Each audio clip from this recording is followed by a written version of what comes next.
এরপরে মঞ্চে রেখে দেব সুষম জানাকে ও তপবন স্টাডি সেন্টারে 212 নম্বর ব্যাচে ও কলকাতা বোর্ড থেকে Peter training technician grade 3 qualify করেছে। ওর হাতে মেডেলটা তুলে দিয়েছেন স্যার।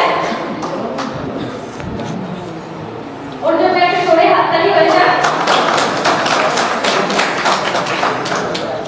শুভমের মুখ থেকে ওর সাকসেস স্টোরিটা আমরা শুনে নেব। হ্যালো এভরিওয়ান, আমি শুভম। আমি 212 অনলাইন ব্যাচে পড়তাম। আমি এখানে চেয়েছিলাম অফলাইন ব্যাচে ভর্তি হতে, কিন্তু আমার কিছু পড়ানোরে থাকে সকালে বিকালে, তো সময় হয়ে ওঠেনি। পরিস্থিতির জন্য আমি অনলাইন ব্যাচে পড়তাম, কিন্তু অনলাইন ব্যাচে আমি যেটা করতাম সেটা হচ্ছে এখান থেকে অনেক স্টাডি ম্যাটেরিয়াল দেওয়া হতো। সেটা হচ্ছে আমি প্রতিদিনের কাজ প্রতিদিন করে নেওয়ার চেষ্টা করতাম। অনেক সময় হয়তো পারতাম না, কিন্তু এটাই আমার লক্ষ্য ছিল যে প্রতিদিনের কাজ প্রতিদিন করে নেওয়ার। তো এক্সামটা যেটা হয় এখানে অন্যরকমভাবে হয়, অনলাইনে অন্যরকমভাবে হয়। অনলাইনে একটু আলাদা, তো অনলাইনে একটু নিজের উপরে আর কি থাকে, নিজের উপরে নিজে যত তাড়াতাড়ি সম্ভব করে নিলে আর কি ভালো হয় আর কি। তো অফলাইনে তো এখানে বসে হয় আর কি, তারপরে অনলাইনে তারপরে অ্যানালাইসিস করতে হয়, তারপরে পরের দিন যখন আনসার শিট দেওয়া হয় সেটা থেকে চেক করতে হয়, তারপরে আবার সেই ক্লাস সলভ করানো হয়। তো এইভাবে আর কি।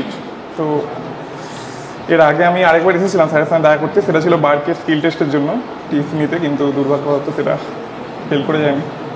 তো এখন এটা পাস করেছি, এখন দুটো স্টেপ আছে, বাকি জানি না কি হবে। আর কোনো স্টেপ নেই, এটাই শেষ।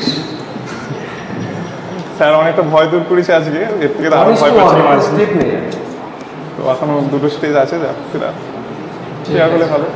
থ্যাংক ইউ তো অনেক সকল স্টাফের জন্য। Thank you everyone, and congratulation to all of you guys. ঠিক আছে।